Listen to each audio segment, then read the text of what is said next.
Зара, что ж делаешь-то? Не мы такая, жизнь такая. То есть не закрылся и сказал, пошли вон, нет такого? Нет, ты стал мне рассказывать, что у него был такой же клиент, которому он даже ждал внизу, он поднялся к себе домой. А цены-то какие? Цены-то какие? Какие цены? Скажите, Какие пожалуйста. цены? Что где-то я одеваю покерфейс, Славик Стейер. Я думаю, Катя, перестань. И ассортимент, конечно, столичный. Он столичный. Но кто мы такие, чтобы не нарушить это правило, правда? Ну, чуть-чуть Мы же ничего можно. плохого не делаем. Мы же никому не мешаем. Давай. Кто-то, А знаю, кто-то бросает не может. работу, Да. накопил $1000 на курс, покупает его, а курс оказывается фуфлом. А, кстати, никогда денежки не Поднимаете? поднимает. Я сказала, что впереди идет девушка на каблуках, как это всегда красиво и женственно. Насколько это удобно. И при этом очень сложно. Вот это мини-размер, самый маленький. Подложить куда-то можно, да? А можно просто наслаждаться этим размером. Это такая рубрика, кто любит ходить по магазинам, Кто да? любит сушеные помидоры, тот я. Кто-то сейчас будет есть какое-то невероятное мясо. Но это не мы, да, получается? Нет, ты мне только предлагаешь пиццу поесть. Восторгаемся. Да. Машинами красивыми, красивыми девушками на улице. С таким ружьем огромным подсказал. Сегодня пятница, да? А, Сегодня пятница, Вечер День пятницы. Венеры. Да. Катя, это Кэти Бот. As coisas não vão se encaixar se você se cobrar demais. Ребята, я вышел из дома и иду в торговый центр, где моя супруга и дочь шли себе какие-то вещи посмотреть. Ну, это такая женская тема, женская история. Вот я иду за ними, а потом, наверное, машина будет готова, и заберем нашу машину и поедем дальше погуляем. Чуть передохнул в квартире пару часиков. Вот, и не знаю, как они отдохнули в магазине. Магазин для меня это не отдых, это суета. Но каждому свое. Мне нравится смотреть какие-то вещички. Всем известные бренды. Zara, Bershka и подобное. А я, в общем, иду за ними. Если кому-то интересно подснимать торговый центр, если кому-то, конечно, это интересно, пишите в комментариях, нужно это нам снимать или нет. Потому что полезно будет об этом тоже знать. Так что так. Хотел вам подснять такой городской стиль. Необычно сделано, но южные акценты, да, тепло, как бы они создают определенную свою архитектуру. Когда не нужно защищаться от холода, утепляться, сама природа диктует, по сути, архитектуре свои правила. Поэтому очень даже неплохо. Время где-то 3 часа дня сейчас. Погода достаточно комфортная. На градуснике где-то 29-30 градусов. Но это тенек, идет ветерок. Хоть сейчас получается уже июль месяц, но мне кажется, по уровню температуры намного комфортнее, чем, наверное, в Европе. По новостям, которые сейчас тут поступают, что там дикая жара. У нас это тепло, оно стабильное, но оно какое-то разбавлено, то ли как океаном, что ли, то ли морским морем рядом, Карибским. Но как-то вот дышится хорошо, нету духоты. Солнце может припечь, если под солнцем стоять, ну и все. А так, по сути, мне кажется, сейчас даже комфортнее, чем в Европе летом. Так что, кстати, поэтому многие испанцы, я знаю, приезжают летом жару испанскую пережить. Вот интересно, да? Я никогда не думал, что испанцы приезжают летом пережить жару. Приезжать жару в такое место, как наш остров. И, кстати, интересный факт. Когда сюда испанцы первый раз переселялись, ну, вот с эпохи Колумба, они привыкли, что у них в Испании обычно зимой, то есть, ну, осенью, может быть, ранней весной но очень холодно. И они ставили в своих комнатах такие очаги, такие кувшинчики с горячими углями, чтобы подогревать свою, извиняюсь, чтобы ночью не замерзнуть. А когда они сюда приехали, привезли с собой такие кувшинчики для подогрева своих комнат, они их и ни разу не использовали. Вот здесь такая вот необычная их вещь. И, кстати, наверное, многие знают, а может не знают, да, Колумб назвал остров этот Испаньоля. Это как маленькая Испания. Вот. И, конечно, испанцы все-таки дали этому острову, ну, если убрать, может быть, негативную часть, связанную с истреблением индейцев, такую экспансию, да, которая, по сути, на всю Южную Северную Америку распространилась. Все-таки испанцы дали этому острову и культуру.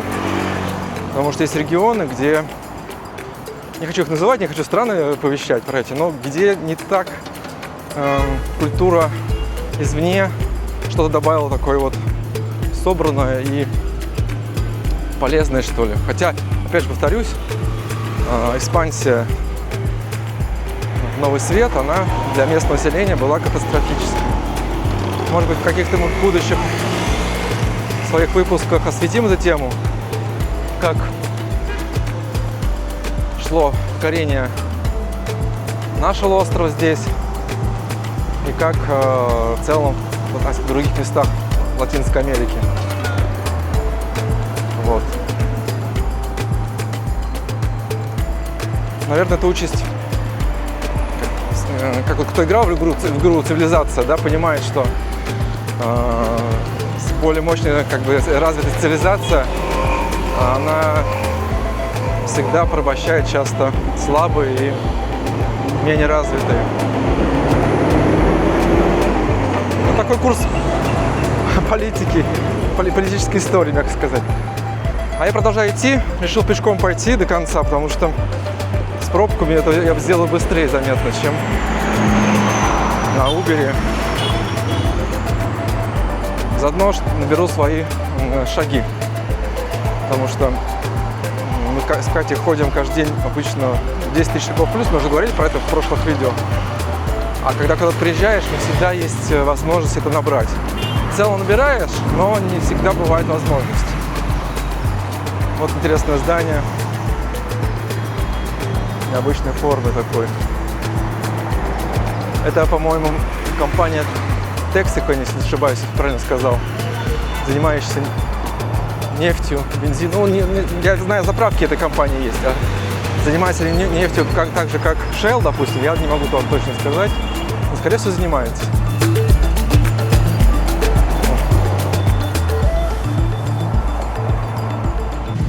Сколько уже сказано было про пробки, но действительно они огромные.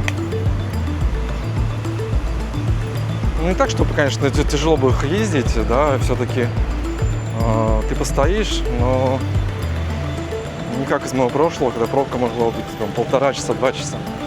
Здесь просто, наверное, на фоне других, как сказать, областей, более деревенского характера, это кажется непривычно. Вот.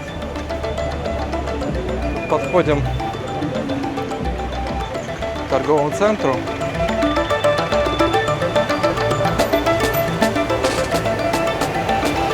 Сейчас буду искать Катю. Здесь и торговый центр, здесь и одежда, и обувь, техника, продуктовый гипермаркет. То есть все на любой вкус. Правда, я не очень фанат такого дела, в принципе, потому что все, что мне нужно заказать, мне проще и удобнее, интереснее даже, и как-то шире выбор все равно онлайн. Да? Можно сказать, все это из Америки заказать по лучшим ценам, от лучших брендов. Даже какие-то скидки получить неплохие. Но когда, конечно, кому-то нужно что-то быстро, срочно, сейчас, допустим, какая-то Zara, да, Zara, насколько я помню, нельзя заказать онлайн, если я, может, ошибаюсь, пишите комментарий, пожалуйста.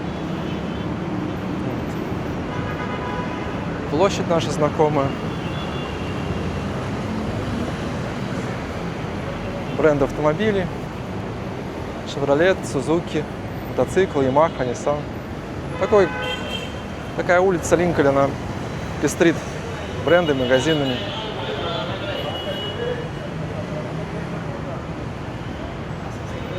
Я сейчас пойду поищу Катю. По-моему, нашел Катю. Сейчас мы к ней подойдем.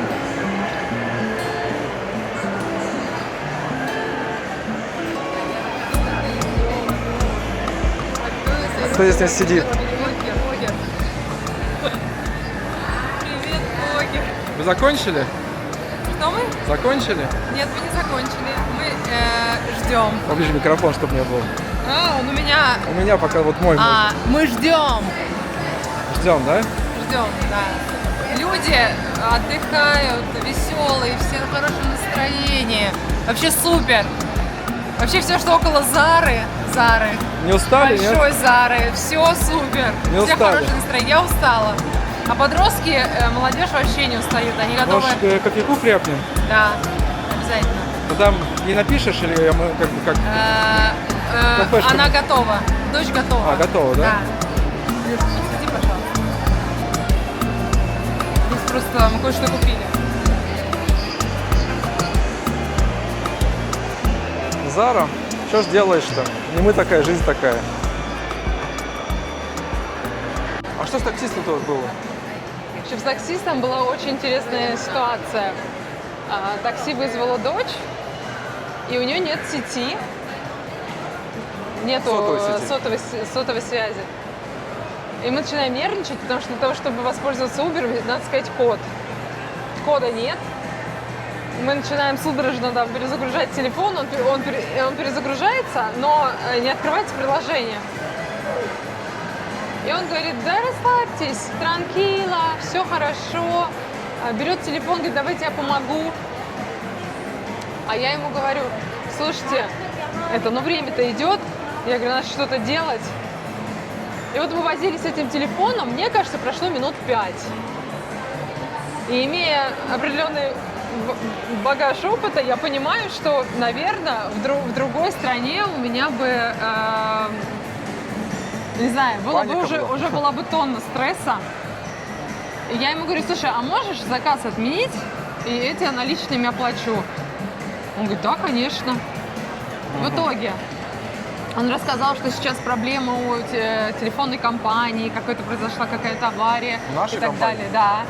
И я говорю: как здорово, Кстати, что... заметил, почему сеть у меня вырубалась тоже. Вот. с этим связано. И он говорит: вы не переживайте, это как бы не у вас в телефоне, это просто авария большая.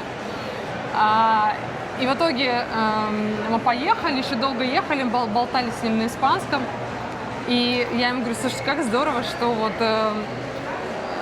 у доминиканцев есть вот это прекрасное чувство, что не Может, надо стрессовать. Мы сейчас решим. Здесь просто кафе переполнено, сейчас посмотрим, может быть, местечко найдем. Что от доминиканцев? Доминиканцы не умеют стрессовать. То есть у них выключена эта функция, нету стресса. Всегда все с любовью и с невероятным количеством терпения. То есть он пытался нам помочь, брал телефон, пытался ему перезагрузить, войти в приложение. То есть не закрылся и сказал: пошли вон, нет такого? Нет, и стал мне рассказывать, что у него был такой же клиент, которому он даже ждал внизу, он поднялся к себе домой. Что-то там дома ему надо было сделать, что-то с телефоном, потому что без телефона он не мог. В общем, поделиться какими-то там своими историями. Я, конечно, не все поняла, но мы полчаса болтали. Супер. Поэтому надо учить язык, обязательно. А мы пойдем за кофейком? Сейчас включимся. Да. Так, что берем? Я буду салат. Все-таки не одним кофейком обойдемся. Не, кофейком не обойдемся, Уже устали, да? потому что начало 4-го. Ты берешь Кто салат, хорошо топает по магазинам, Тот но хорошо кто лопает. хорошо топает и ничего не покупает, тот заслужил хороший обед. А вы тоже так делаете? кого есть, у кого детки, что если им что-то надо купить, то вы себе не покупаете, а вот им что-то покупаете. Нет? Так, это только, или это только я так делаю? Мне кажется, так матери делают. Мамы так делают, да? Ладно. Или ты не хочешь на обед опять бургер? Я подумал, что слишком это много для меня, наверное. Я возьму, наверное, курочку возьму, а может быть что-то азиатское. Этот ролл Камарона, темпура ролл, что это такое?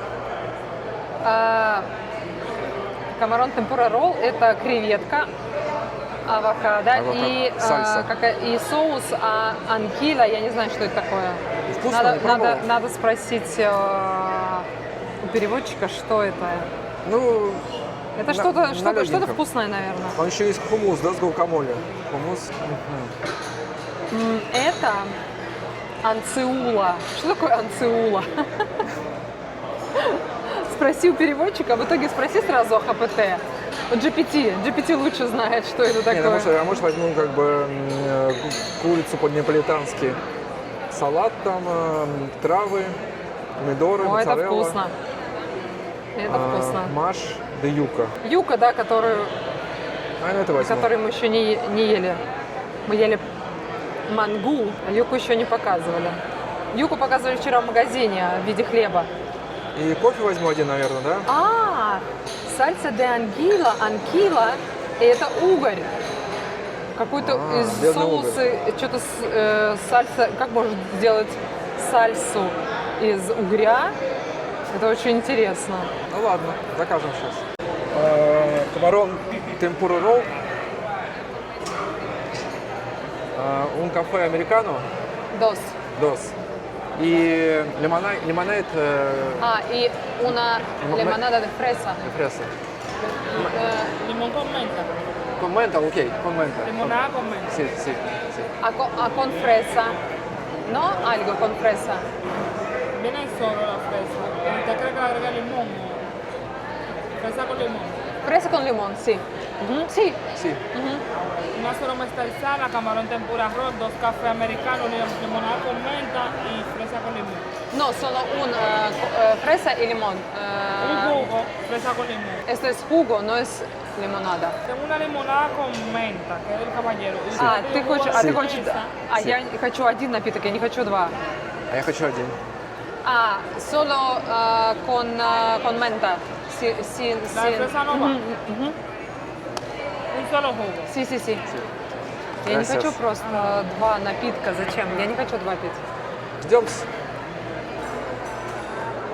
Здесь неплохое место, быстро готовят, есть какой-то уровень, все аккуратно, чисто. А ценник средний, наверное, да, такой? Да, я думала, это розмарин, но это не он. Это искусственный Это его розмарин. искусственный брат, синтетический брат. Да? Синтетический. Сейчас проба пера, да? Мне нравятся здесь лимонады, потому что они не сладкие. Ой, это прекрасно. Да? Это Вкусно? замечательно. Очень вкусно. Не сладко. Дай попробовать. Может, не будешь? Я тебя оставлю. Вкусно. Потому что лайм местный, мята местная. Да. И лайм такой у него классный, выраженный Ну и вкус, сахар такой, освежающий. тростниковый, да, получается? Очень вкусно. Кофеек потрясающий, да? Наконец-то американо. А не американо, капучино. Классика. А как тебе в целом торговый центр? Я свое мнение мужское сказал, когда шел сюда. Мне нравится вот что Агора женское? Молл, потому что он такой... Здесь есть другие торговые центры. Один, в котором только дорогие бренды. Еще один, где какие-то только местные бренды. Мне не нравится ни тот, ни другой. А в Агоре Молл есть, наверное, то, что в основном все любят. Там Пандора, Зара, Бершка, вот эти вот какие-то такие бренды. Да, он такой невыпендрежный для обычных простых людей. Но здесь все есть или что-то не хватает? Что вот женскому Нет, мне кажется, сердцу здесь... не достает? Нет, мне кажется, здесь есть. Здесь и Victoria's Secret есть, здесь и обувь есть. и всякой бижутерии, и какие-то ювелирные украшения. Мне кажется, здесь все есть, если сбалансировано. тебе нужна- Он какой-то такой очень сбалансированный. То есть, если нужно одеться как-то быстро, срочно, здесь все найдешь. Да, да. И даже купишь продукты, косметику. Да, здесь на первом этаже продуктовый магазин, он двухэтажный. То есть можно, в принципе, там практически все можно купить, они еще и реновацию сделали. Нет, все очень чисто, хорошо, очень А как достойно. по ценам? Такой классический вопрос. А цены-то какие? Цены-то какие? Какие цены? Скажите, Какие пожалуйста. цены? Да. Так вот сложно сказать, не говоря о каком-то конкретном продукте. В Заре сейчас 40% скидки. А в Бершке тоже скидки. Да, мне кажется, такой средний порядок Ну, цен. то есть цены как оригинальные, то есть нет завышения какого-то специального, островного завышения, нет такого? Нет, в этом плане нет. Нет, мне кажется, здесь нет. А еще какой-то, ты говорил про косметику, что как-то вот в супермаркете косметика здесь какая-то вот, она, у нее какие-то выгодные цены, она какая-то выгоднее, чем даже просто отдельно покупать в аптеке или в магазине отдельно косметической. Ну, на примере мы сегодня купили вот этот бренд французский, да, для топической кожи. И мы смотрели цену, если заказывать онлайн, и учитывая, что еще будет доставка, вот это оказалось дешевле купить здесь, хотя я думала, что будет дороже. И это очень специфическая, кстати, вещь, вот этот липикар, это для тех, кто страдает атопическим дерматитом, любыми какими-то вот кожными сухостью, раздражением и так далее. И цена оказалась дешевле, чем если бы мы онлайн купили, хотя обычно бывает в другую сторону. Поэтому, а тут, знаете, кто еще тут всегда найдет, у меня была такая мысль, когда я смотрела онлайн, что мне надо купить быстро, и так работает намерение. Если нужно купить, вы обязательно это найдете. Мне кажется, что в торговом центре, в обычном магазине, скажем так, не в обычном, но достаточно большом, да, который в основном продуктовый, и в нем есть небольшой отдел косметический, и там оказалась специализированная косметика, это классно. Как тебе кофе? Я сейчас одно мнение выскажу по нему.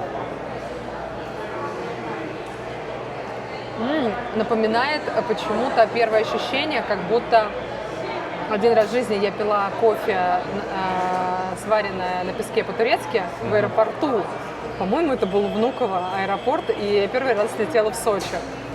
Жутко переживала, потому что думала, что мне будет очень плохо.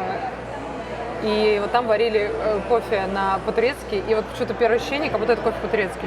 Кофе такой достаточно терпкий, такой такой пуэрте, да, сильный. Но, вот покажи внимательно, я эту чашку не могу руками взять, боюсь опрокинуть. Там такая душка для руки. Да. Она какая-то Нажимай мини-пальчик. мисиписечная какая-то просто. Это для мизинчика. Может, вот так надо? Одной рукой. Надо мизинчиком и поддерживать другой рукой. Одной рукой снимаю, а боюсь, что у меня просто из руки выскочит. Вот это вот один такой нюансик необычный. Какая-то прям... Прикольно. Она же горячая чашка. Баке написано... Я не знаю, что здесь написано, я уже пыталась 100 раз, кстати, мы уже здесь не раз были, перевести, что написано на эти чашки, но есть какие-то вещи, которые невозможно перевести, просто вот потому что. Как-то мы обычно кофе дома пьем, у нас есть небольшая рожковая машина, и мы покупаем хороший доминиканский кофе, разнообразный, качественный, часто каких-то маленьких ферм. Да, на нашем кофе написано, что это уникальная ферма, они сами там обжаривают и сами. И мне кажется, что они не экспортируют кофе. Мне кажется, весь этот кофе они продают. Бывают часто острова, которые знают, что часто на острове остается на острове, да, вот это бывает такая вещь. И часто для них импорт может быть не то, что дорог, а просто когда эта цена дойдет до продажи конечному потребителю на континенте какого-нибудь, потребитель скажет, что это очень дорого. Это очень дорого. Очень дорого. Поэтому...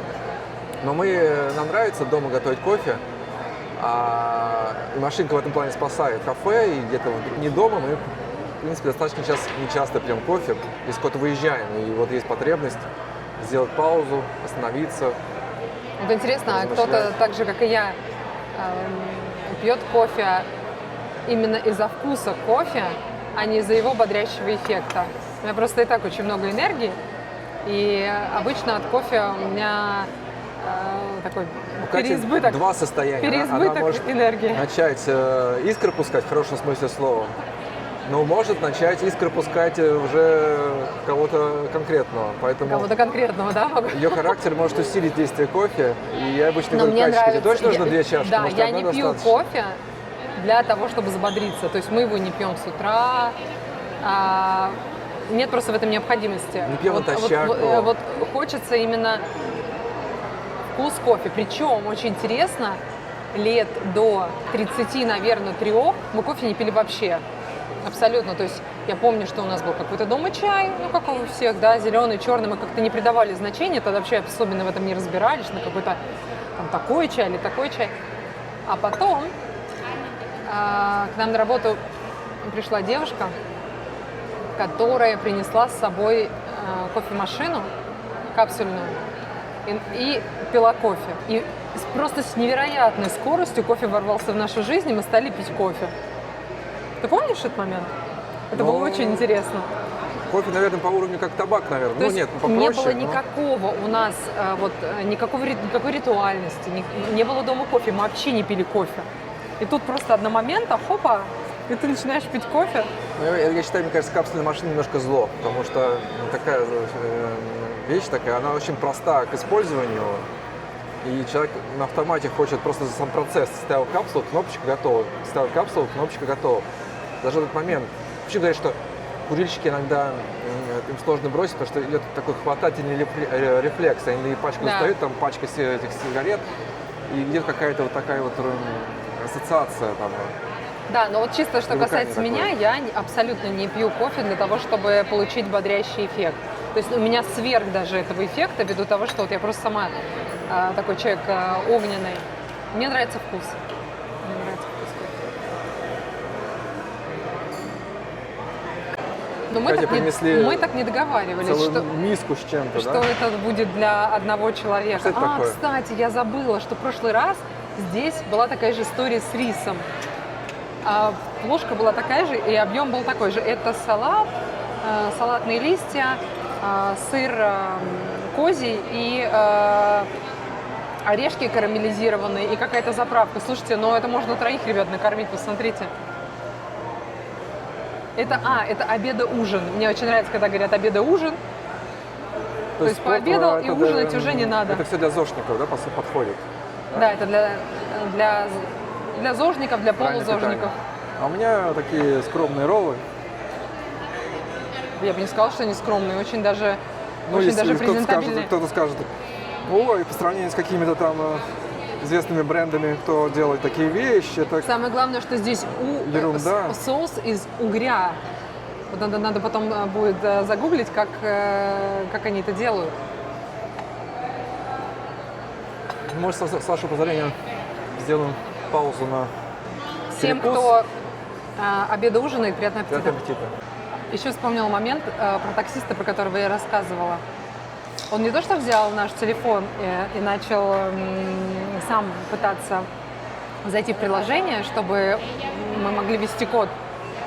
Он сразу подключил телефон к своему Wi-Fi и говорит, у меня есть свой Wi-Fi, подключитесь к Wi-Fi. То есть вот у меня вот это вот, ну просто, я не знаю, меня иногда это до глубины души трогает.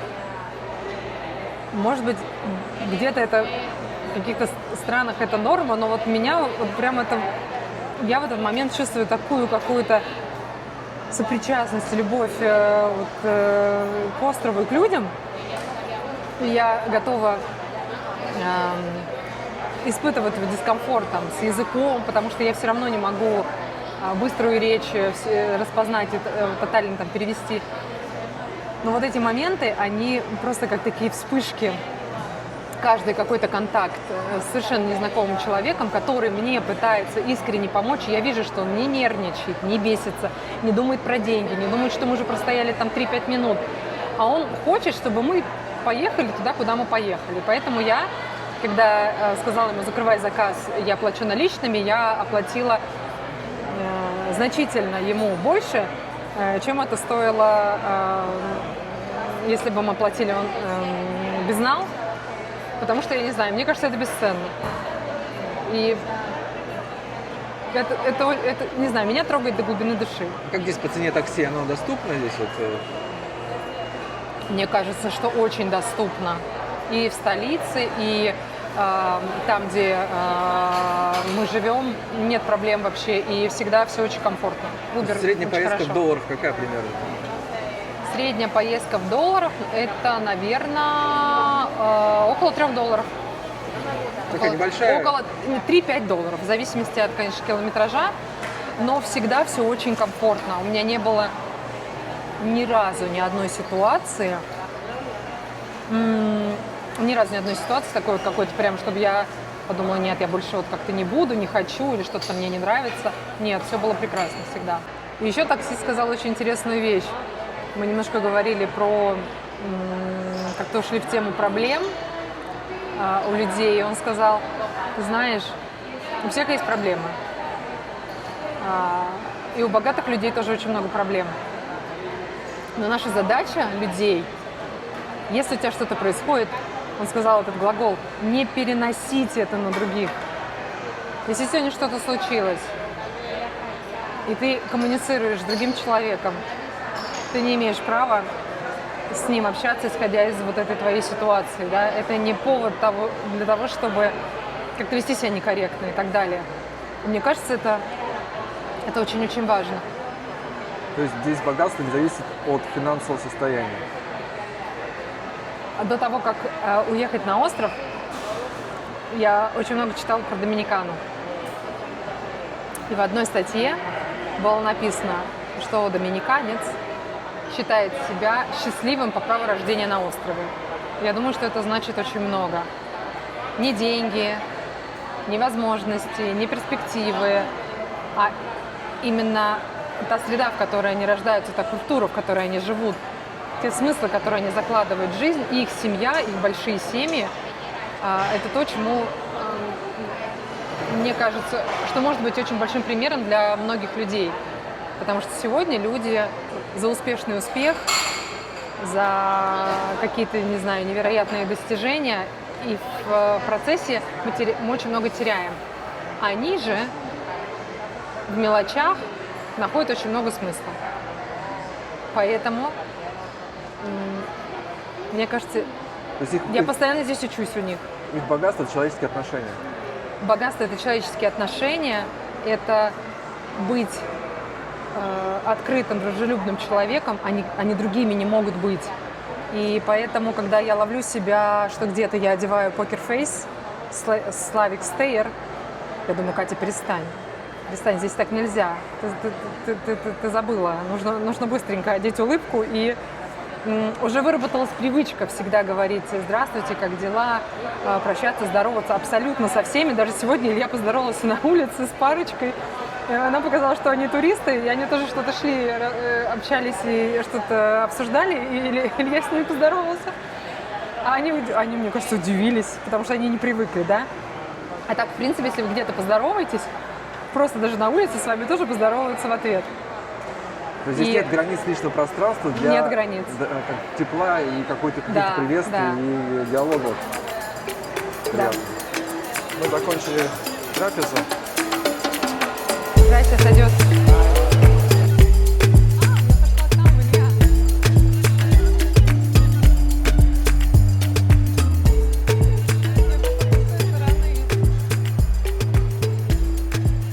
Я пошла с другой стороны. Я потеряла. Ты решил зайти в супермаркет, да?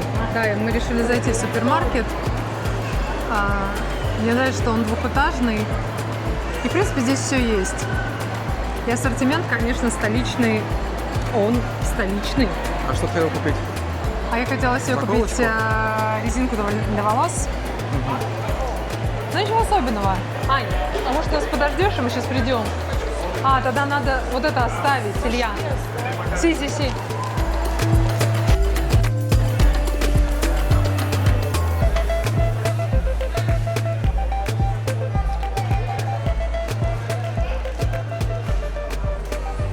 Вот эти какие-то вещи хочешь купить? Да, вот так вот. Ничего особенного, но очень симпатично. Мне сказали, что снимать здесь нельзя в магазине, но мы это делаем из подмышки подпольно, получается. Ну кто мы такие, чтобы не нарушить это правило, правда? Ну, чуть-чуть Мы же ничего можно. плохого не делаем. Мы же никому не мешаем.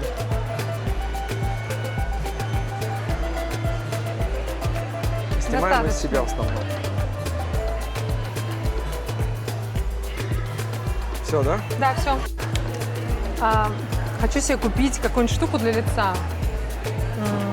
Только не подумайте, что все уже пользуются, а я не пользуюсь. Но у меня нету ни вот такой штуковины, ни вот такого какого-то микро Что это такое вообще? лифтера. Это гаджеты для лица. А что с ним делают? С ними делают что-то с лицом, чтобы нравиться своим прекрасным мужчинам и прежде всего нравиться больше себе.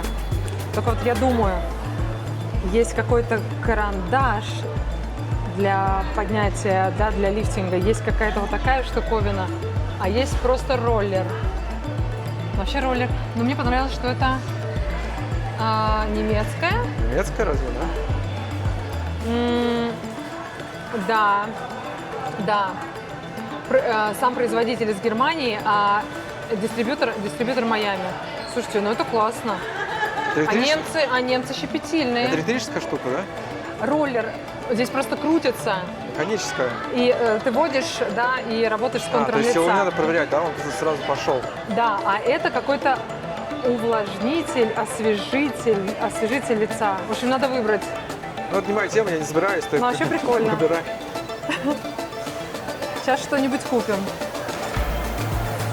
Так, что-то купили, да?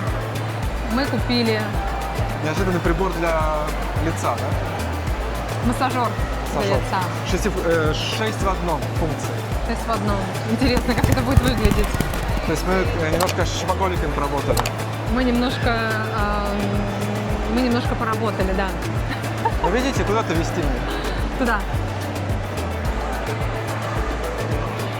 Здесь первый этаж. Как во всех торговых центрах. Это твой любимый магазин, да? Да, мой любимый магазин, где прайс X2 к iHerb. Да? Кто знает, тот знает.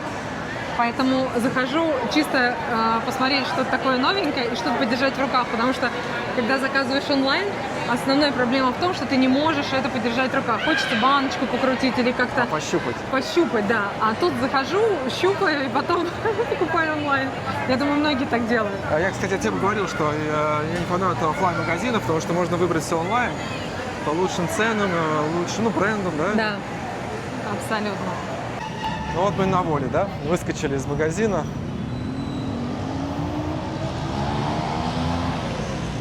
Солнышко вечернее. И Пробочки. Пробочки, да. Это абсолютно тут нормально. Вот для этой авениды это абсолютная норма. Даже сегодня таксист говорил, что доминиканцы любят, у них есть два перерыва на обед, два времени, с часа до 2, а у кого-то с 2 до 3. И они выезжают, кто-то выезжает, чтобы сделать какие-то дела в этот перерыв, и кто-то выезжает, ну, куда-то ходит покушать, и эти выезжающие служащие, они создают вот этот вот основной поток пробок с часа до 3. Поэтому улицы очень часто центральные, вот эти большие, рядом еще с торговыми центрами, их тут 3 больших, они часто перегружены. Плюс здесь еще такие есть места, допустим, аптека, да, ты можешь на машине приехать и что-то купить. Банки, да, то же Да. самое, для машин, подъезды к банкомату. То есть ты можешь, не выходя из машины, много дел сделать, и поэтому еще плюс тепло, кондиционеры любят люди. Поэтому автомобили здесь, как сказать, в последнюю очередь убираются в гаражи.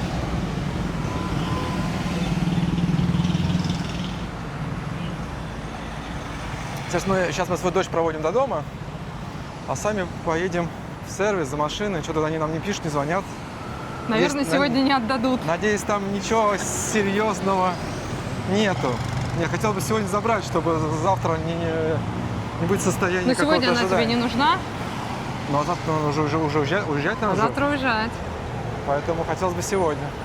Будем надеяться. Ребят, здесь возникла идея, такой спор микро. Вот вы знаете, наверное, все, есть в интернете всякие разные курсы, обучение чему-либо, связано со здоровьем, связано там, может, какая-то вот маркетинговая поддержка, кому-то бизнес подтянуть, кому-то что-то такое вот посоветовать, где-то кому-то решить вопрос со здоровьем. Только не инфо-цыганство, а реальные какие-то. Ну да, допустим. Но глобальная информация не такая, что какая-то эксклюзивная, потому что она есть, если поискать, все это есть в интернете. И у меня такой вопрос публике, и вот и Кате тоже. Я знаю, есть товарищи, которые эту информацию аккумулируют и выдают бесплатно. А если они зарабатывают, ну, может быть, они зарабатывают на монетизации Ютуба или каким-то сопутствующим образом. То есть не берут напрямую за это плату с людей. Но есть другая часть аудитории, это производители такого контента или обучения. Они берут информацию, по сути, которая не секретная, она где-то не скрыта, она за всеми печатями. Она есть, если поискать в интернете, все это можно найти. Но они как бы являются такими аккумуляторами это и считают, что если я этим занимаюсь, это будет стоить какую-то денежку. Они проводят какие-то, может быть, где-то ретриты, где-то какие-то курсы, группы набирают. Ценники разные, там, самые разные, и очень большие, и очень дешевые.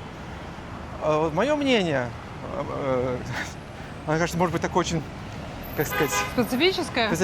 Личностное? Если информация добыта в интернете или с общедоступных источников,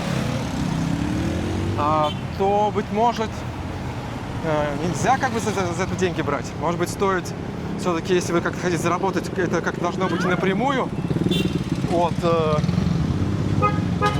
А мне кажется, есть люди, которые по какой-то причине закомплексованы и не могут брать денег. Да нет, я заранее говорю не про комплексы, я заранее говорю про позицию. Одна позиция, я могу на этом заработать и предложу такую информацию, аккумулирую. Где-то, может, перепишу под себя какой-то курс или пересоздам под своим именем его. То есть убираем комплексы. А другой человек без комплексов, он считает, что информация это общедоступная, и он делится этой информацией, а сопутствующие, может быть, какие-то доходы у него связаны с аудиторией, может быть, как сопутствующие, то есть не напрямую от каждого человека приходит. Но здесь доход. есть еще такой момент, что, возможно, те люди, про которых ты говоришь, которые не собирают денег, это люди, скорее всего, как раз про то, что ты сказал, они зарабатывают в другом месте, но они знают, что для того, чтобы поток денежный, энергетический не заканчивался, процентов 10-15, а может быть и все 20 и 30 нужно давать бесплатно. И тогда сохраняется баланс. Почему очень богатые люди, я раньше не понимала, почему очень богатые люди, все имеют фонды, и все занимаются благотворительностью, просто кто-то открыт, а кто-то нет. А потом я поняла, я это где-то прочитала или услышала в каком-то интервью, и у меня как бы пазл этот сложился, что если человек не отдает, не делится чем-то бесплатно, неважно, что он продает, какой у него там тип бизнеса или деятельности, то у него нету вот этого непрекращающегося потока финансов, идей и всего остального.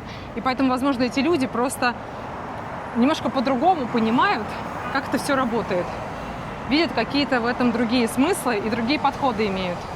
Но здесь похоже больше на меценатство, ты говоришь, немножко, да, что когда человек состоялся или такой дух у него идет развитие, как вот личный, и он выбирает путь поддержки.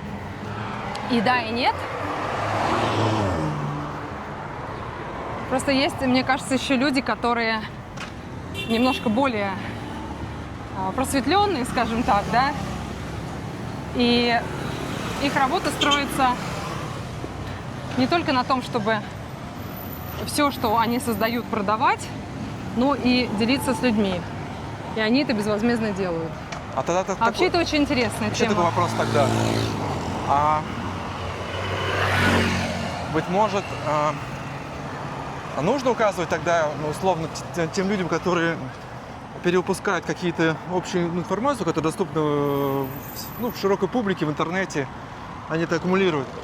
указывать, что, ребята, это все есть в интернете, это можете найти все бесплатно. Абсолютно. Но если хотите, абсолютно. я вам выступлю проводником, но моя работа будет стоить денег. Абсолютно именно так это происходит. Те люди, которые, многие об этом открыто говорят, почему я беру за это деньги. Все, что я сегодня буду говорить, есть, вы можете загуглить, найти и собрать эту информацию. Просто это будет стоить, грубо говоря, вам 2-3 месяцев планомерной работы. А если вы покупаете какой-то готовый продукт, то есть вероятность не всегда, что вы получите массив информации намного быстрее и сможете уже завтра пойти что-то применять в действие. То есть ключик такой. То есть вы платите за ускорение. Если человек честно заявляет, что это есть в интернете, вы можете сами найти все это сделать, но мои услуги будут стоить, потому что я трачу на это время, да, я трачу Да, свой я труд. все собрал для вас, систематизировал и упростил. Вот это стоит рассматривать как бы, к изучению, да, к подходу, может быть, даже купить, если кому-то что-то нужно. А там, где заведомо, может быть, какие-то здоровенные чеки, говорят, что это эксклюзив, только я придумал, это нигде нету, да, и вы это потом где-то еще нашли, что это есть. И обычно у тех, у кого полный эксклюзив, на деле оказывается абсолютная вода. Да. То есть вот такой рецепт, да? А цена влияет? Вот как ты думаешь, вот цена, которые вот какие-то курсы, обучающие курсы? Мне кажется, влияет персона.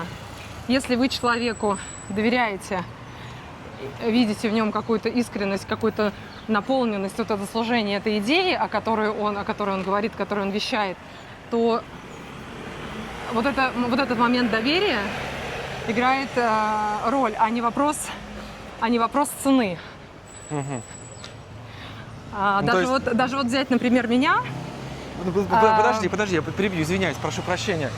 Но есть же такие какие-то ценники, какие курсы, какие-то просто нереальные, какие-то там, не знаю, $500 за один какой-то урок. Но это насколько это вот оправданная цена? Насколько этот подход заведомо... Это просто зависит от того, цена тем выше, чем в этой нише больше конкуренции и большие чеки. То есть, вот, предположим, моя недавняя... То есть нету предела для цены? Мне кажется, нет. За один урок. А знаете, предел цены – это вопрос, опять же, нашего стыда. Нет, я не про это. Просто насколько мы себе позволяем... В моем опыте я иногда пользовался курсами, особенно когда был помоложе. Но я брал курсы такие технического характера. То есть, в низком диапазоне. Курс там PHP по веб-программированию, допустим, какие-то такие технические вещи, какой-то инструмент, который нужно освоить, как он работает. Или какая-то, не знаю, там, контекстная реклама, как настраивается, как это все делается. Но маркетинг. Я замечал, что часто хорошие курсы стоят достаточно недорого. А там, где цена завышена очень сильно... Значит, они хорошо продаются, потому что заранее просчитывается. То есть, грубо говоря, продавец понимает, что он продал, предположим, по цене 5000 рублей, например, 50 своих услуг, да, 50 своих курсов, а ему нужно заработать гораздо большую сумму. И, соответственно, он понимает, что вкладываться, вот я, например, также не готов, да, но я хочу продать, мне будет достаточно в следующем месяце продать 25, но я поставлю цену 10 тысяч. И тогда, по сути, выйду на ту же самую сумму, работы будет меньше, потому что с меньшим количеством людей мне нужно будет взаимодействовать и так далее. Но я хочу сказать, что то, что касается, например, Ютуба, как часто картинка бывает обманчива. Мне очень нравилась одна блогер, которая рассказывала, как зарабатывать на Ютубе, когда я еще совершенно не думала, что мы тоже что-то будем записывать. И она собрала всю доступную информацию, упаковала ее. И базовая стоимость – это $500. И потом мне чисто случайно попадается живой отзыв человека, который это купил. И то, что она рассказывала, абсолютно не совпадало с той картинкой, которую вещала эта ютуберша. То есть первый рекламный ролик выглядел прекрасно, блистательно, интересно. А в комплекте сама шло начинка продукта хуже, чем была реклама. абсолютно не проработана. То есть человек не принимал участие в каких-то зумах, которые были запланированы с этой группой. Человек выделил всего 40 минут на группу из 50 человек, чтобы задать личные вопросы, а человек может только 1 минуту вопрос задавать. И говорил, что, вы знаете, ребята, у меня время, через 40 минут я должна там, заняться своими делами. И поэтому не все то золото, что блестит. И тут всегда либо пан, либо пропал. Мгм. То есть, в твоем понимании, все возможно за любую цену. Все возможно за любую цену. Я немножко с этим не согласен. Мне очень нравится, что это вопрос очень индивидуальный. И я понимаю, что Направо есть перейти. некий профессионализм у продавцов, которым не стыдно поставить хорошую цену на свой продукт. Им не стыдно, они считают, что они знают, и они могут продавать хорошо, потому что они знают чуть-чуть больше, чем знаем мы с вами. И в этом есть определенный смысл. А как Просто вот, кто-то может это может быть, реализовать, кто-то, а знаю, кто-то бросает не может. работу, Да. накопил $1000 на курс, покупает его, а курс оказывается фуфлом каким-то. Это как-то только практикой можно понять, что это такое, да, получается? Нужно делать ресерч, да, нужно изучать эту тему, смотреть шире, да, насколько курс, он может быть уникален, да, и как-то проверять. Я могу сказать, что нам часто кажется, на своем примере могу сказать, нам часто кажется, что мы вообще ничего не знаем и не умеем, когда начинаем что-то новое. И это абсолютно естественная ситуация. Быть таким, это эффект, как это называется, Илья? Самозванца? Самозванца. То есть вчера ты был кем-то, я не знаю, у тебя был какой-то свой небольшой бизнес, что-то произошло, или тебя уволили, а сегодня ты решил показывать людям свою жизнь, говорить на камеру, и тебе кажется, что твои видео, совершенно неинтересны, они не будут залетать, кому это надо, Нет, а как это связано и так далее, с и так курсами? далее. Я не договорила. Мгм. И человек идет и начинает искать информацию. Понял. И массив информации настолько огромный, что ему кажется, что он никогда это не осилит, он никогда не сможет это переварить, для этого нужно много времени и так далее, и так далее. И вдруг ему попадается человек, который очень прекрасный наружности, внешности, хорошо говорящий, умеющий уже, красавчик или красавица да, такой? уже делающий то, что ты хочешь делать. И кажется, вот она, эта птица счастья. Мы сейчас купим курс за $500, и у нас все начнет залетать, все начнет работать. Но на самом деле оно так не работает. Надо поднять денежку. А, кстати, никогда денежки не поднимаете, а вот мы поднимаем, у нас такая традиция есть. Вот, поэтому Давай подведем итог. Благодарю. Подведем итог, что, во-первых, можно учиться самому и искать самому Нужно информацию. учиться самому, потому что тот опыт, который вы проживете, обучаясь, будет невероятно для вас полезен, и в моменте ты не понимаешь, куда тебя это приведет, а тебя это точно куда-то приведет. И очень важно это прожить самому, собрать весь этот массив. Можно рискнуть и взять какой-то курс у человека, но при этом ты рискуешь, что ты пойдешь не своей дорожкой и можешь даже взять фальшивку, да? Очень часто люди возлагают на других людей Ответственность какую-то. большую ответственность, чем на самих себя. Мы очень в себя не верим, мы думаем, что вот в бизнесе мы разбирались, на работу мы ходили, мы были суперпрофессионалами, а вот в новом каком-то деле, мы же вот только-только, да, даже первые видео записать или, я не знаю, там, первый какой-то рилс в Инстаграм и ТикТок и выгрузить, дрожат коленки и все остальное. Слушайте, это нереальный опыт. В этом опыте вы рождаетесь заново как личность. Вы рождаетесь заново как персона. Вы Надеюсь... открываете в себе те качества, которые вы даже не подразумевали, что у вас есть. Это очень классно. Надеюсь, как-то смогли показать, стоит ли рассматривать платные курсы на, по сути, вещи, которые уже существуют, не какие-то там суперсекретные техники. И почему нужно иногда самому поработать и получить свой опыт, пускай с шишками, ошибками, но будет свой ценный опыт. Ну, это, знаете, это вот то же самое. Представьте, вот человек хочет открыть магазин одежды. Мы просто занимались женской одеждой. И я не представляю, чтобы в тот момент я пошла и купила курс, как открыть магазин женской одежды. Эта информация шаг за шагом, месяц за месяцем просто переваривалась, перерабатывалась и выливалась большее количество заказов, понимание всех процессов, как работает логистика, маркетинг, что нужно, кто твой клиент и так далее, и так далее. Если бы я тогда купила какой-то курс, который бы мне дал готовый рецепт, я думаю, возможно, у меня вообще бы ничего не получилось и никакого бы бизнеса в жизни не было. А вот когда он такой, знаете, когда то, что вы начинаете делать, это как рождение чего-то нового, и это рождение должно случиться.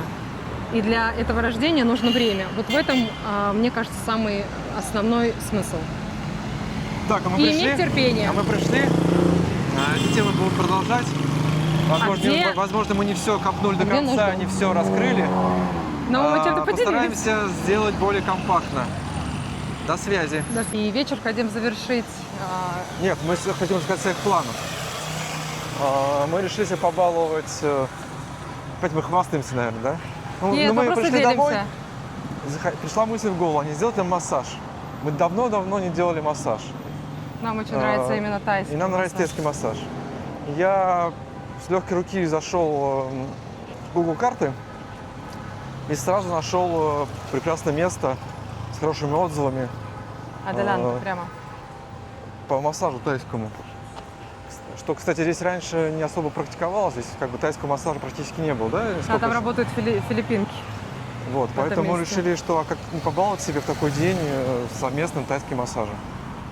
Вот, я думаю, прекрасно будет. А до него хотим поесть греческого мороженого. Это, ну, грубо говоря, греческий йогурт и различные добавки. И вот сочетание кислого вкуса и сладких разнообразных добавок создает такую гармонию вкуса. И нам очень нравится такой вариант мороженого. Решили так разнообразить свой вечер. Почему бы нет? Какой-то вопрос задал, как я не слышал? Нет, я сказала, что впереди идет девушка на каблуках. И как это всегда красиво и женственно. Насколько это удобно. И при этом очень сложно. Особенно если идти тебе очень далеко. В общем, идея такая. Замороженный греческий йогурт, местный, доминиканский, и различные добавки. И сочетание кислого йогурта и сладких наполнителей дает такой очень вкусный, приятный вкус. И нам это мороженое очень понравилось. Не сравнить с какой-то классикой вообще, не сравнить с... боже, какие есть марки современные, как они называются, Баскин Роббинс, вот это вот все такое сетевое, то есть это вообще какой-то совершенно другой вкус, или покажи, как красиво делают. И нам очень нравится. Это такой, как йогурт с начинкой. И покажи, какая она красивая, с бочку. Gracias.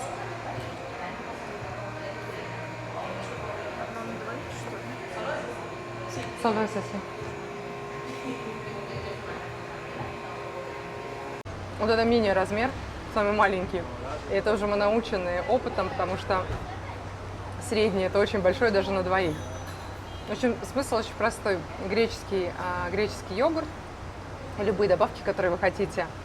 И вот это сочетание сладкого с кислым. Это очень нежно. Плюс мы добавили какую-то ягоду. А какую мы ягоду добавили? Вишню. Вишню. И вот с вишней, это прям, знаете, это пьяная вишня. Знаете, вот это вот, которая на тортике такая раньше, не на советских тортиках, а вот уже, Пьяная вишня. наверное, 2000-е, да? или конец 90-х, когда уже начались такие тортики более современные, там вот всегда была вот эта ягодка вишневая. Ну как вкусно, да? Очень вкусно, очень чисто. И сладко.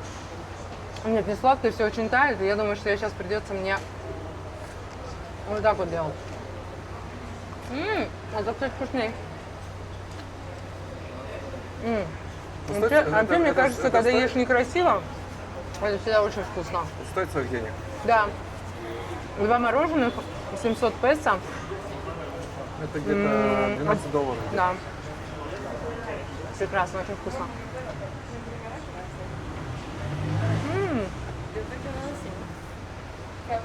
Давай теперь ты, Илья. Рекомендуешь, да? Сейчас я попробую.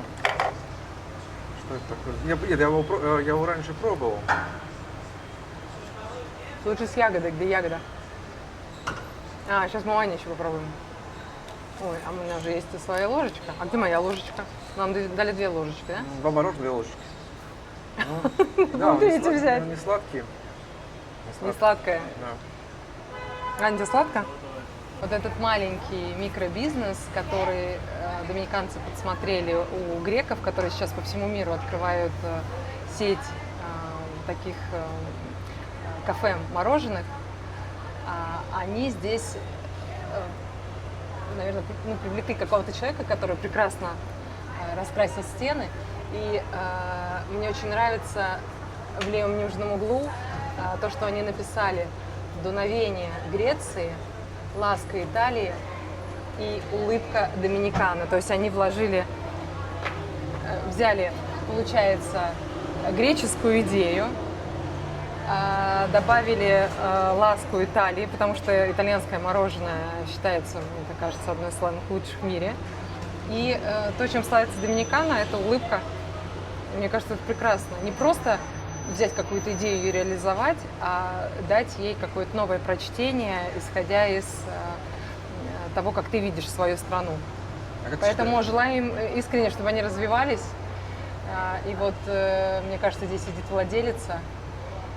В общем, это классно, это здорово. А как ты считаешь, такой бизнес вот, тяжело вести? Насколько он рентабелен или прибыльный? Или... Как ты считаешь, твое мнение? Мне кажется, это очень сложный вопрос.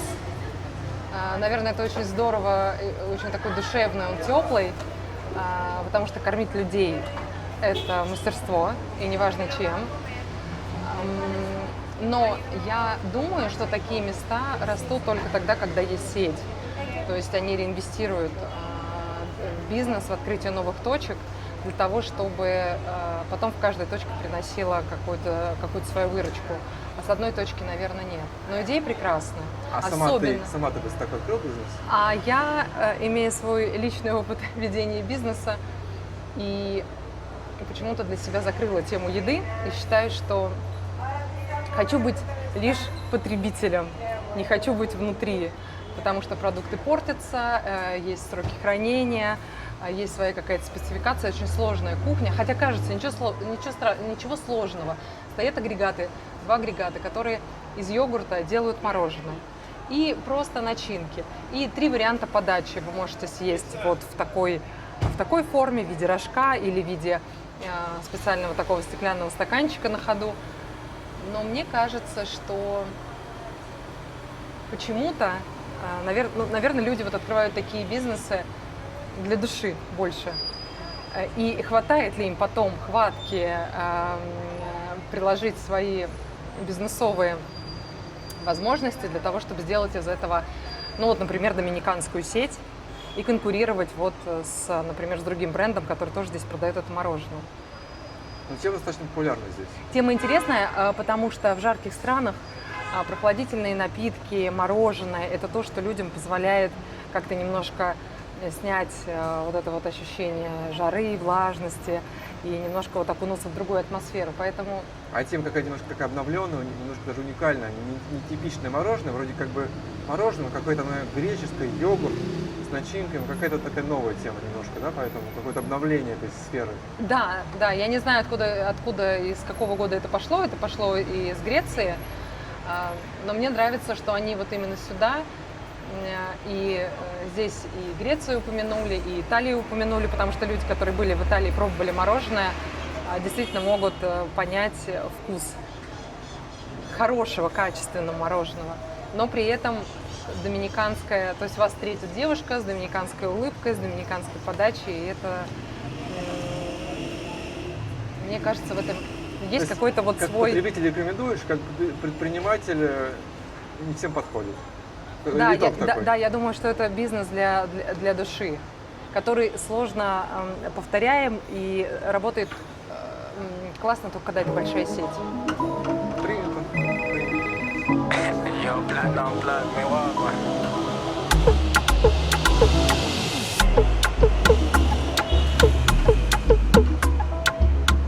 А мы пойдем дальше. Скоро у нас массаж.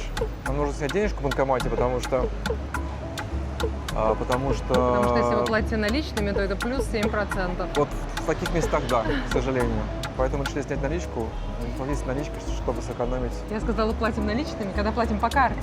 Платим по карте, плюс 7%. Да, но это не везде, только в каких-то вот таких редких местах. То есть это не в магазинах, не в каких-то сервисах, это только вот в небольших местах бывает такое, что прайс на наличку и с карты он отличается на сумму процентной комиссии какой-то.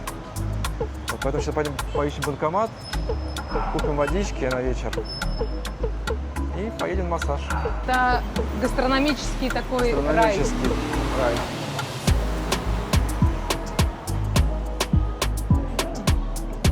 Очень изысканно. Да, чистенько. Красиво. Для тех, кто любит карпаччо, пожалуйста, карпаччо. Хотите с рукколой, хотите без рукколы, хотите на тарелочке. Мы, кстати, только один раз пробовали карпаччо, и в этот день Илья сказал, мы что-то заказали, но мы не знали, что это. И Илья сказал, только пускай это будет не карпаччо. Я как-то Но побаился это было сырого мяса, очень да. вкусно, правда, очень вкусно. Оля. О, это очень интересный шоколад, я такого шоколада не видела. Доминиканцы делают? А, Испания. Это Испания. А, это испанская полка. Идем дальше. Это итальянская. Да? Си итальяно. Но это типичная продукция или нетипичная? Нет, абсолютно нетипичная. В магазинах в обычных этого нет. Такого ассортимента оливкового масла нет. А как по ценам, кстати? Так, возьмем какую-то вот такую простую бутылочку, 1500 песо. Но мы обычно масло вот в такой 500 миллилитров покупаем где-то в районе от 700 до 1000 песо. Это получается, сколько, 15 долларов? Курс доллара 60 песо к доллару. Где-то 15, да, 15 долларов. А здесь, да, здесь подороже. Но здесь можно выбрать. Хотите... А это Италия, да, масло какие? Это Испания, Италия. Пожалуйста, с трюфелем. На любой вкус, короче говоря, даже вот это какое-то интересное. Ой, слушайте, я такого... это бальзамический уксус. Извиняюсь, это не масло. Дальше. Так, а что у нас здесь еще интересное есть? Это соль Специи, класс. Ну, перец, соль. Может, это не мясо так посмотрим? интересно.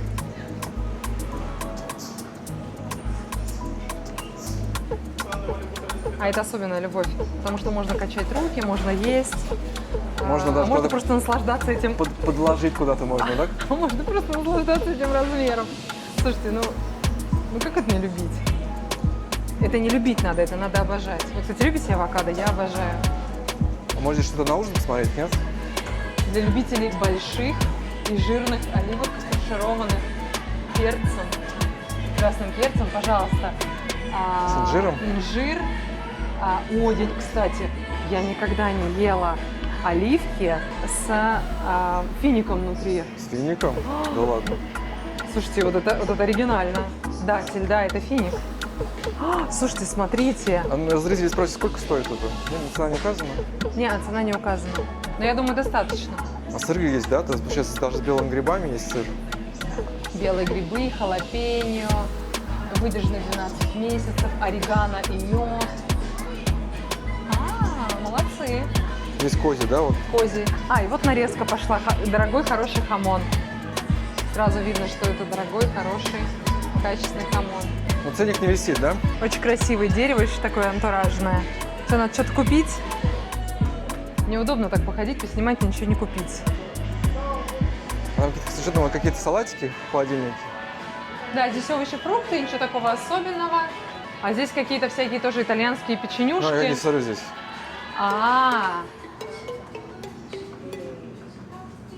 Пармиджано Риджано. Хамон. Тоже какое-то оливковое масло с трюфельным, с черным трюфелем. Это такая рубрика, которая любит ходить в магазин. Кто да? любит сушеные помидоры? Тут я. Ну, такой, так понимаешь, что итальянский, да, такая искусство? Итальяно-испанская. Итальяно-испанская. Кстати, хлебушек, смотри, какой хлебушек. Ух ты. Хлебушек, наверное, Ну, ватрушечка, а что это такое? боже мой, Илья, как ты хотел ватрушку, да? Это похоже на ватрушку. А, и выдержанное мясо, да? Что у нас здесь есть? А, да, это супер такая штука. Прикольно. Да. Я ничего в этом не понимаю. А вот это что? Это жир? Сало какое-то замороженное? Что Это это? растопленное, по-моему. Какая интересная штука. Ну, это мясо, Меня всегда эти холодильники, потрясающе. вот прям хочется как в музее стоять, наблюдать за этим мясом. Оно классно выглядит. Илья, что мы купим? Мясо в Доминикане очень вкусное, очень приличного качества. То есть, так и не сказал бы кто-то, может быть, не зная, что в Доминикане мясо... это, Сало как мы повезем, Ань? по-моему, оценка какое-то высшее качество мяса здесь. Вот видите, да? Где сало? Где-то здесь есть, конечно, импортное, американское, но в основном мясо доминиканское. Очень высокого качества. Илья, мы нашли сало. Это итальянский аналог. Самое вкусное сало мы ели в Италии. Будем что-то покупать? Хлебушек будем и вредно. Хлебушек, может, лучше ватрушку тогда? А мне кажется, это замороженный хлеб. Замороженный? Да, мне чуть кажется, это замороженный Это имитация, хлеб, да? который был просто Может заморожен быть, и может быть. испекли его. Это не домашняя какая-то тема. Тогда мы на выход, да, идем? Да, Такой это обзорчик, очень неприлично походить, поснимать и ничего не купить. Ну, иногда мы так делаем. Ну, мы скажем, что, может, вас прорекламируем какую-то. Получается, взять продукцию какую-то и прямо здесь вкусить ее. Да, потому что есть... Да?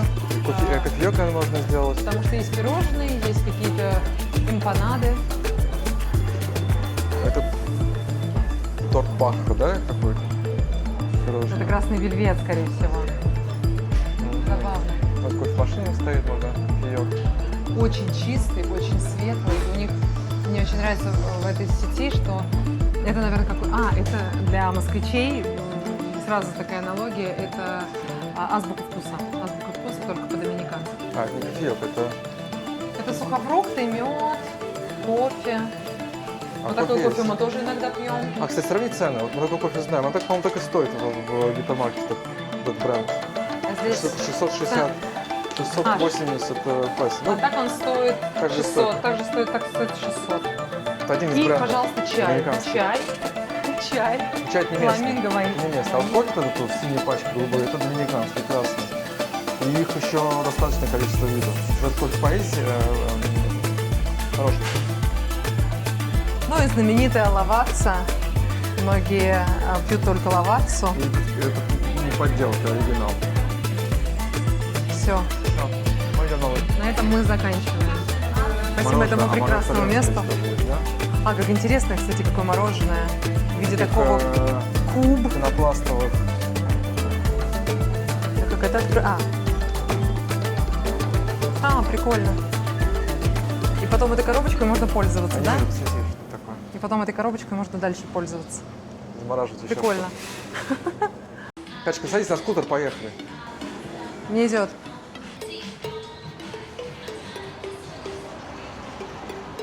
Вот, опускается вечер. И очень пасмурно.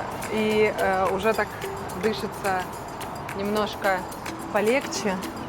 Но самое, не знаю, вот на мой вкус, на мое какое-то вот внутреннее такое вот душевное тепло, это вот эти горшки с этими растениями. Я вот балдею.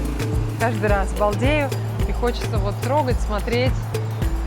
То есть человек не просто открыл магазин, а он сделал из этого какую-то вот такую особую атмосферу. Я думаю, что в такие магазины очень хочется приходить и немножечко переплачивать. И там еще можно посидеть и Да. вкусить кофейку Да. с каким-нибудь бутербродиком. И да? мы понимаем, за Хамон. что эти люди переплачивают, которые ходят в такие магазины. За вот это вот настроение. какое-то Да. настроение, за какую-то вот какие-то особенные продукты, может быть, которые где-то не продаются. Да. А мы идем дальше. В пути попалась какая-то крутая пиццерия. Вон хорошие отзывы, да, идут какие-то. Это пиццерия, пиццу пекут прямо из печи. Из такой, да, классической, с дровами. Да, и должно быть очень вкусно. Вот открыла смотреть, чем они славятся. Великолепная кухня. Все прекрасно. И завтраки у них прекрасные. И, в Пойдем. общем, чтобы оценить, надо попробовать. Да, вкус у всех. Ну, если мы успеем, разнятся? мы закажем ее, да? Да, мы попробуем. Единственное, только ездить в 9 вечера. Это норм или стрём? А то будет как с рыбой, да? Мы... Да, норм или рыбу стрём, потому что купили. рыба в итоге лежит в холодильнике. Ну, мы на собой пережаренная. заберем. Не знаю, может, на завтрак ее съедим? Так можно? Да. Это смэк. У меня нету. Ну, они, это чисто дизайн, да? Или они все-таки хорошо Но работают? это просто... Они просто прекрасные, мне кажется. А почему есть большой, черный... А, черный и красный, они одинакового Черный, размера. ванильный Средненький, белый и микро. Микро. и... Супер. Я бы выбрала красный. Илья, ты какой бы взял, черный или красный? Красный, наверное. Красный, классный. Такой, причем я люблю очень такой красный. А мне вспоминаю, как наклонник похож, как вот у бабушки был. Зил? Зил или, Да, или это чисто Харьков, да, Зил. какой-то вот был. Нет, это чисто Зил.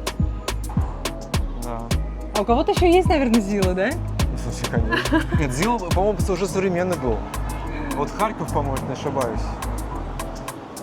Ой, а что тут еще есть? А, это целый магазин. Да, это таких. все кухня называется Ла Кузин. Ух ты, у них и такие. И цвет А, и Тиффани. тостеры.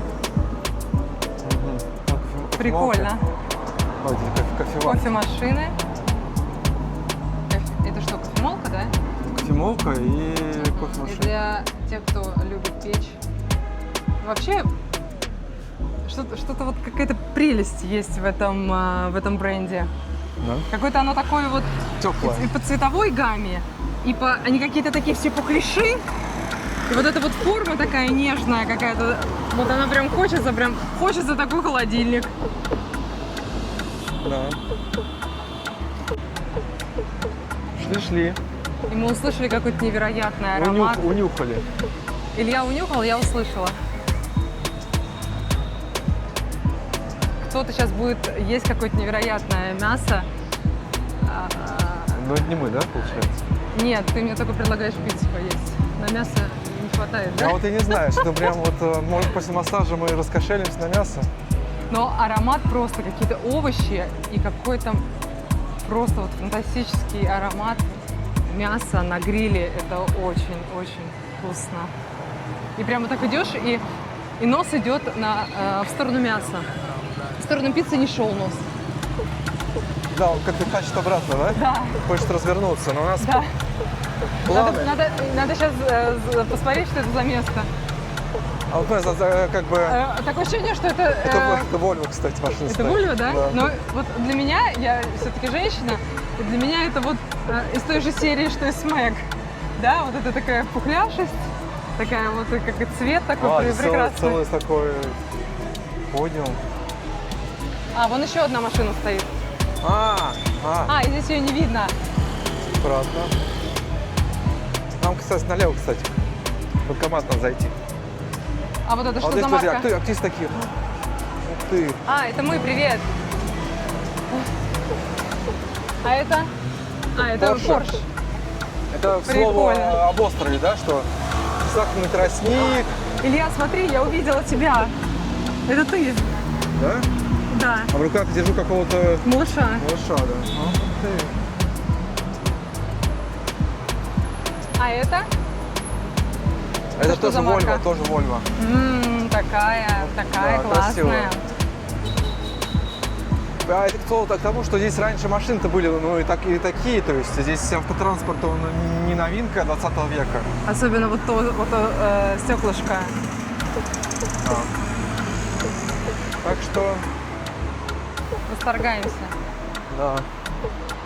Машинами красивыми девушками на улице. А, кстати, любите обращать внимание на красивых людей? У меня с какого-то времени в молодости этого не было, с приходом красивого возраста. Привил, запах табака, да? Сигар чувствуешь? О, да. О, пошел, Запахом пошел. запахом красивого воздуха. Да тут тоже отчасти. С немножко взрослением и с приобретением мудрости я всегда восторгаюсь красивыми людьми. То есть я иногда ловлю себя на то, что я смотрю на кого-то, и мне так понравился человек, и, наверное, это неприлично так смотреть, но я не могу оторвать глаз. Пялиться, да, неприлично? Да, пялиться. Но пялиться не в плане... Не сканировать. Нет, не сканировать, а вот смотреть и думать, боже, какая он или она красивая, какие волосы, какие черты лица, я не знаю, какая она. Или просто вот от человека идет какая-то невероятная энергия. Энергия, да? Когда Энергия. испанцы. Вот банк. Надо банкомат найти. Miran del pie hasta las pupilas. En ese momento que yo entro en el club. А здесь есть. Смотри, это выставка, да? Y yo la rica perra que baila. Да, Yo Экспо. salí con Угар buena это домашняя intención de шара. bailar. Cosas chulo, café, botón. Son cosas que Вечер Санто-Доминго. pasan. Ребят, извиняюсь, я, может, в прошлых видео не включал ночной режим, новичок я с этой камерой. А вот сегодня включил, и картинка будет поярче. Так. Пускай банкомат.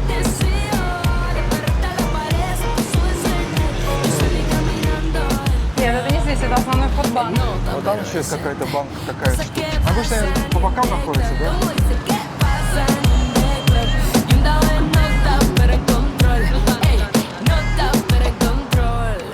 Salí buscando el amor de mi vida, pero caballero, esta vez traste el Как у тебя воздух такой приятно, да? Такая прохлада. Да, сегодня целый день было ветрено, но это очень облегчало жару.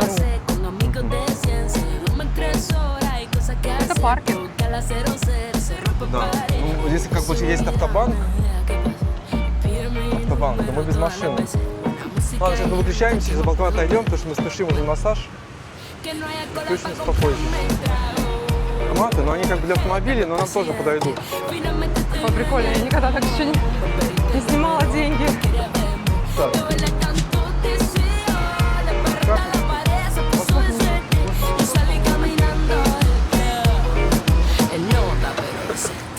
Cosas que pasan in the club, como dice que pasan in the club.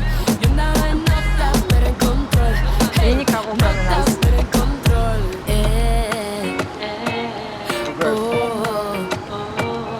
Con mi piquete en cualquier lado, amo rumbo.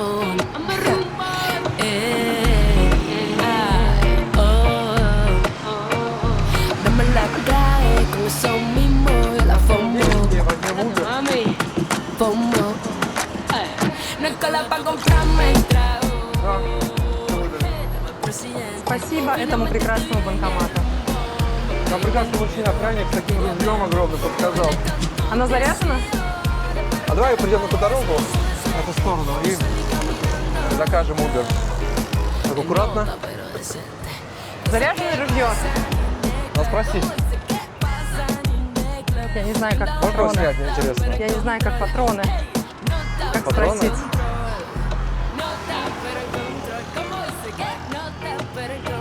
Gracias. Adiós. Gracias. Ну, дом подсвечник. Да, я уже показала вам. Сегодня какой-то бесконечный день получился. И сегодня наш день. Наша годовщина с Катей встречи вот такой прям физической, которая 19 лет продолжается, идет дальше. Мы еще продолжим отмечать, возможно, не столько будет кадр, но мы хотели этим поделиться. Спасибо, что смотрите, подпишитесь, пожалуйста, на нас, поставьте лайк, колокольчик. Это нам очень сильно поможет вдохновиться, продолжать это снимать и улучшать свое качество работы. Надеюсь, это не сильно занудно и скучно для вас будет. Спасибо вам. Кто приедет? Приедет белый «Шевроле», зовут его Нельвин. Высокий водитель с лучшим рейтингом. Я надеюсь, что домчит нас. Топ-рейтинг. Да, как положено. Сегодня пятница, да? Сегодня пятница, Вечер день пятницы. Венеры. Автобус стоит. Поехали.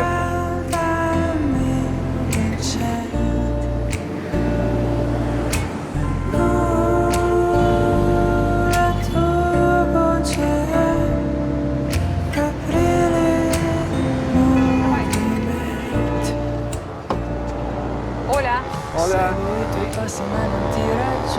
84 17.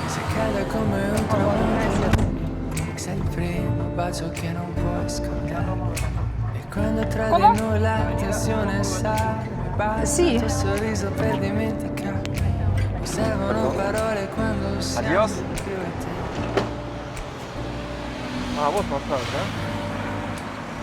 Siamo adesso. Да, идем. Надеюсь, там, ну, дайте. Идем посмотрим, что умеют филиппинки. Филиппинки здесь работают. Ну, тоже хорошо. А где вход? Здесь, да?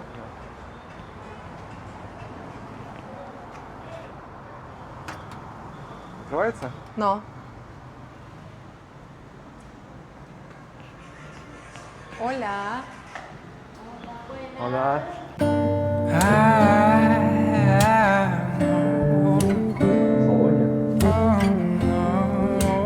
Уже ножки опустили в водичку. Правда, она у меня холодная, должна быть теплая. Но самое интересное, что вода с лепестками роз. Guardo nello specchio e penso, ma come fai? Пока у меня еще такой экспириенс первый раз. La mente torna indietro al nostro Вернемся primo после массажа. incontro, storia, letto fine come in un racconto. Ti dico che sei bella e tu scherzi. Как тебе массаж? Quando mai? На 7 из 10. Почему? Мне показалось, что она не вложилась на 100 из 100. А мне, в принципе, ну да, 7 из 10.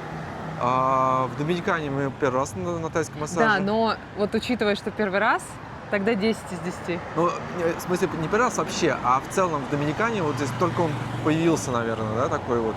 И похож на именно бизнес, то есть когда у тебя помещения, кабинеты, столы хорошие. А за сервис им 10, потому что сразу проводили, посадили, дали бутылку воды, принесли чай.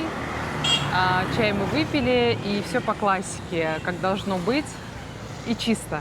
Вот это вот, Да, мне чисто, кажется, приятно, культурно, любезно. и масса улыбок. Да, и сам хозяин был присутствовал, и он тоже все контролировал. Поэтому... И уточнил, за это ему большое спасибо, что массаж, который для Ильи, вы действительно хотите просто тайский, это будет растяжка, или вы хотите все-таки комбинацию сделать? И в итоге решили, что будем комбинировать Да, то есть массажные подсказал. техники и То есть, растяжку. кто здесь будет в Санто-Доминго, можем рекомендовать это место. Действительно, массаж, ну, хороший массаж. И я еще раз повторю, что как бы раньше не было такого здесь тайского массажа. Не было. По И крайней мы- мере, и мы мы- не знали и про... мы много говорили, что вот не бы- находили такие салоны. Вот бы что-нибудь открылось здесь. Потому что, да, чтобы- во всем мире есть, это бурная сеть, ну, то есть не то, что сеть. Тайский массаж в каждых странах есть, Да, а здесь он не славится. ставил. Так, еще какие новости у нас? Мне сообщили из автосервиса, что моя машина останется, по крайней мере, на ночь На точно. ночевку. Потому что там вопрос по кондиционеру есть. Они закачали фреон, и им нужно время, чтобы проверить, есть ли утечка фреона из системы. Конечно, не хотелось бы какую-то утечку получать, потому что все-таки кондиционер в Доминикане – это важная вещь, это очень важная вещь. Все будет хорошо, завтра с утра отпишется, и мы ее заберем. Надеюсь, да, потому что и поедем в сторону своего дома. Так, а мы сейчас пойдем в магазинчик за водой, потому что у нас дома воды не осталось. Подуть, наверное. Так, нашли магазин. Большой вроде, да, Кать? Нам подходит? Да, для мелкой закупочки вполне. Какой это район?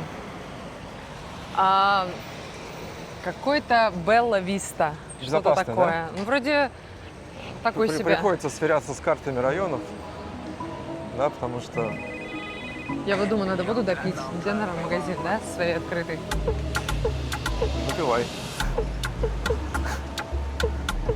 Вы тоже так пьете воду, когда вот надо куда-то?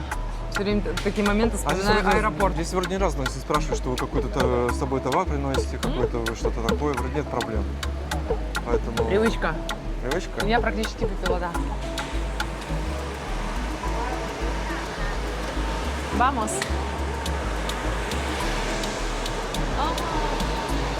Это рай. Цветочный Цветочный. рай.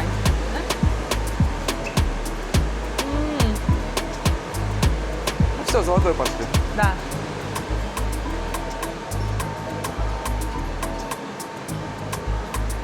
Кто это? Это робот. Это дистрибьютор кексов? Но написано на экране яйца.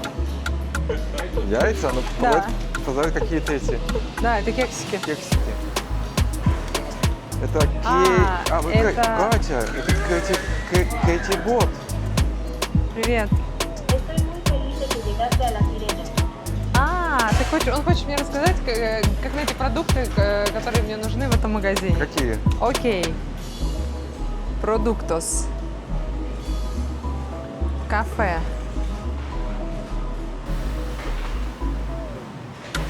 Надо стрелочку нажать.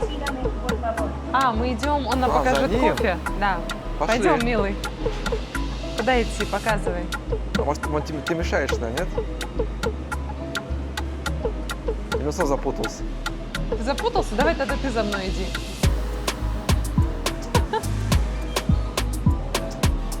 Ну куда идти-то? Он пошел куда-то. Нет? Он еще только учится. Только учится, да? Не понимает. Кэти Бот какой-то. Кэти Бот, это мой. это Да, мой. да, сказал, да, это Кэти Бот. Ну ладно, милый, пока. Мы сами найдем. Что Он ты собирается идти, мешает? но никуда-то не идет. Тогда мы идем без него. Пойдем. Ну, хорошки. Необычно тогда. Это какая-то новая все-таки реальность. Нам это не нужно, да, роботы. сегодня? Так, вот, кстати, мы хотели показать платаны. Это такие бананы, которые используются для жарки, для фритюра, для всяких блюд. То есть это не классические бананы сладкие, это такие овощи-бананы получаются. Также и эти бананы зеленые.